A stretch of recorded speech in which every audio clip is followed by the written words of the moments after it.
Davis vascular center, మన దేశంలోనే the best varicose vein hospital. ఆ రోజుల్లో బాగా పెద్ద పెద్ద విద్వాంసులు బడే గులాం అలీ ఖాన్ గారా? బడే గులాం అలీ ఖాన్ గారు అంటే అప్పటికి మేము పుట్టలేదు. ఆయన వచ్చి ఆయనకి ఎవరు ఇది ఇవ్వలేదు, షెల్టర్ ఇవ్వలేదు. ఆయన బృందం షెల్టర్ ఇవ్వకపోతే నాన్నగారి ఇంటికి తీసుకొచ్చారట. అప్పటికి ఇల్లు కొనేసారు. ఆ ఇంట్లో మేడ మీద వాళ్ళని ఉండమని చెప్పి అని ఇంట్లో భోజనాలు వంటలన్నీ మొత్తం అమ్మని కదిపించామంటే ఇదే చెప్తుంది. ఇప్పుడు మాట్లాడే పరిస్థితిలో లేరు అమ్మ, కానీ అవన్నీ విన్నాం, చాలాసార్లు విన్నాం. ఇన్ని చపాతీలు చేయడం వాళ్ళ కోసం ప్రత్యేక అంటే చపాతీలు మామూలుగా మన ఇళ్లలో అంటే సౌత్ ఇండియన్ హోమ్స్ లో ఎక్కువ తెలీదు కదా, కానీ అమ్మకి అలాగే ట్రైనింగ్ అయింది. ఓహో, అంటే చపాతీలు ఒత్తడం కూడా అదొక ఆర్ట్ అండి. రౌండ్ గా ఇండియా మ్యాప్ లో వస్తుంది అలవాటు లేకపోతే. అలాగూ ఇంత దొంతరగా చేసి పైకి పంపించాలన్నమాట. మొత్తం చాలామంది ఉన్నారు అప్పుడు ఆయనతో పాటు వచ్చిన వాళ్ళు.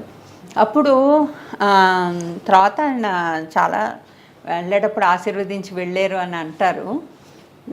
అయితే ఆయన చెప్పారంటే ఒక చిన్న స్టోరీ ఇది, మరి నాకు పూర్తిగా తెలీదు. అమ్మ ఒకసారి చెప్పింది, అక్కడ పాకిస్తాన్ సైడ్ ఎక్కడో ఆయన ఉండే దగ్గర వెనకాతల ఒక చెట్టు ఉండేదిట, సరస్వతి వృక్షం అని ఏదో అనేవాళ్ళట దాన్ని. నాన్నగారు నేను వచ్చి ఒకసారి నువ్వు దాని కింద కూర్చుని పాడు, ఆవిడ బ్లెస్సింగ్స్ ఉంటాయి, సరస్వతీదేవి నిన్ను ఇది చేస్తుందని చెప్పారట. ఆయన ఇన్వైట్ చేశారు నాన్నగారిని. కానీ నాన్నగారు ఎప్పుడు వెళ్ళలేదు. But this is something I remember about బడే గులాం అలీ ఖాన్. ఆయన మరి నాన్నగారి పాట విన్నప్పుడు ఆయనకి నాన్నగారి పాట ఆయన కూడా చాలా ఎంజాయ్ చేశారు నాన్నగారు. అందుకనే ఆయన పిలిచారు అక్కడికి. ఆ సరస్వతీదేవి దేని కింద నువ్వు కూర్చుని ఒకసారి పాడాలి అని చెప్పేసి, అది ఎన్ని జన్మలు ఎత్తినా నీకు ఆ కంఠం ఉండిపోతుంది, ఆ చెట్టు పవర్ అది, రమ్మన్నారట. ఇంత సంగీతం తెలిసిన నాన్నగారు ఘంటసాల వెంకటేశ్వరరావు గారు ఎప్పుడైనా అంటే కచేరీలు చేయడం, శాస్త్రీయ కచేరీలు చేయడం ఆనవాయితీ ఉండేదా ఆ రోజు? అది ఒకటి అంటే రాగాలాపన, మనోధర్మ సంగీతంతో ఆయనకి కొన్ని పాటలు పాడితే కొంచెం ఫీల్ అయ్యే వాళ్ళు ఇంటికి వచ్చి, ఇలాంటి పాటలు పాడాల్సి వస్తుంది అని. ఓహో, అంటే కొంచెం మాస్ పాటలా సాహిత్యాలు అవి, కానీ అన్నిటికీ అంత జస్టిస్ చేయడం అది తర్వాత. కానీ ఏంటంటే కర్ణాటక ప్రాక్టీస్ చేస్తే గొంతు బేస్ వచ్చేస్తుంది. లీల గారికి చెప్పేవాళ్ళు, నేనే విన్నాను చాలాసార్లు.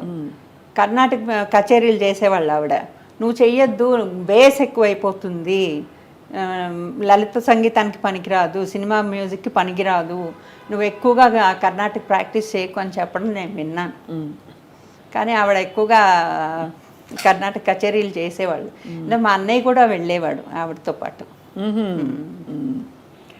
ఎవరి కాంబినేషన్లో ఘంటసాల గారి పాట మీకు అంటే ఆయన తనయ్యగా, ఒక సంగీతం తెలిసిన వారిగా బెస్ట్ అనిపించేది? ఎందుకంటే హేమాహేమీలు అందరితో పాడారు. అంటే అప్పట్లో వాళ్ళు హేమాహేమీలు అప్పుడప్పుడే అవుతున్నారు, కానీ ఇప్పుడు మాకు చూసే వాళ్ళందరికీ అందరు లెజెండ్స్ కదా అనిపిస్తుంది.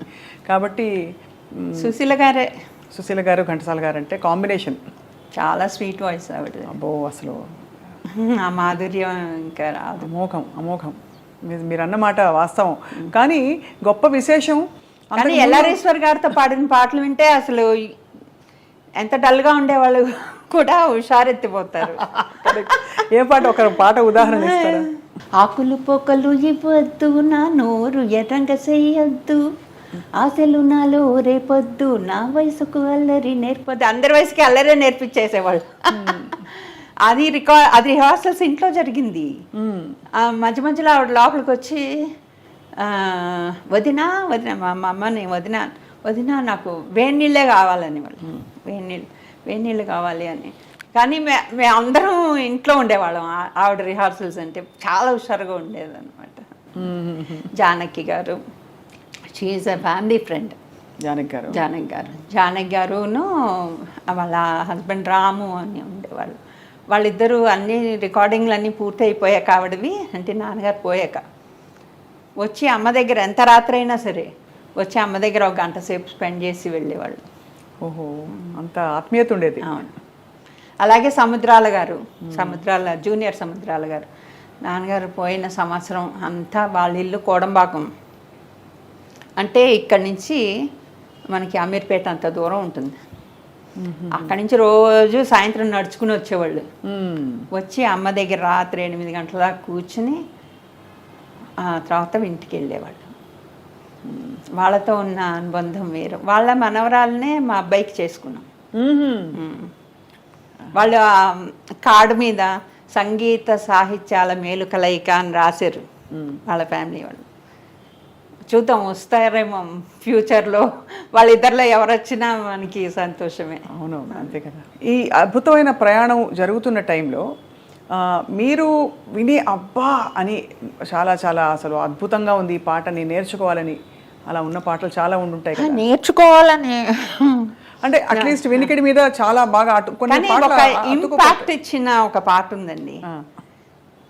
దానివల్ల అంటే ఆ పాట వల్ల నా అలవాటుని మార్చుకున్న ఒక పాట ఏంటంటే ప్రైవేట్ రికార్డు, జంజాల పాపయ్య శాస్త్రి గారి పుష్ప విలాపం. పువ్వులు పెట్టుకోను నేను, పెళ్ళిలో కూడా పెట్టుకోలేదు.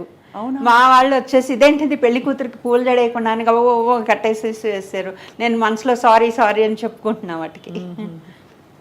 అదే నిజంగా ఆ పాట అంటే పూలు దారాలతో గొంతు కురి బిగించి అంటే అయ్యో బాబోయ్ చంపేస్తున్నాం వాటిని.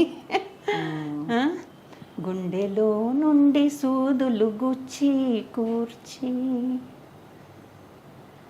ఇంత చెయ్యాలా మనం, వాటిని అందమును హత్య చేసేది హంతకుండా అని రాశారు ఆయన. అందుకే ఆయనకి ఆ బిరుదు సార్థకమైంది, కరుణశ్రీ. అవును, అంత కరుణలో లిఖించారు ఆ కవిత్వంలో. కుంతి కుమారి, కుంతి విలాపం. దాంతో ఎక్కడైనా ఎవరైనా పేరెంటాలకి వాటికి వెళ్తే పూలు ఇస్తారు కదా, తీసుకొచ్చి తులసి మొక్కలు పెడతా.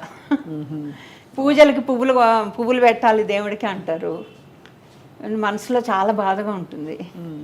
ఆ టైంకి వాళ్ళు పెట్టేసి సరే దేవుడి దగ్గరికే చేరుస్తున్నాం కదా అని మళ్ళీ మర్నాడు పొద్దున్నే తీసి అవన్నీ మొక్కలో పెడతారు. అంటే తల్లి ఒడిలో. ఇలాంటి పాటలు లలిత సంగీతంలో చాలా, అంటే ప్రైవేట్ ఆల్బమ్స్లో చాలా ఎక్కువ వచ్చేవి ఒక టైంలో. అవును. సో ఆ తర్వాత రాజేశ్వరరావు గారి పాటలు, అయ్యో అసలు చెప్పక్కర్లేదు. వీళ్ళందరూ ఏంటంటే అది స్వర్ణయుగం. అది మనకి ఒక అదృష్టం, మన ఆంధ్రాకి ఒక అదృష్టం అనమాట. ఏంటంటే అందరిది చూడండి, అందరిది ఇప్పుడే సెంటినరీస్ అయ్యాయి. అవును, వరస పెట్టి రాజేశ్వరరావు గారిది, రామారావు గారిది, నాగేశ్వరరావు గారిది, నాన్నగారిది. వీళ్ళందరూ ఏంటంటే వీళ్ళందరినీ ఒక గ్రూప్గా దేవుడు పంపించాడు. అవునండి. అసలు మహానుభావులు, లెజెండ్స్. ఇప్పుడు అటువంటి పోకళ్ళు, అంత పట్టున్న టాలెంట్ ఉందా అంటే చెప్పడం కష్టం. ఎందుకంటే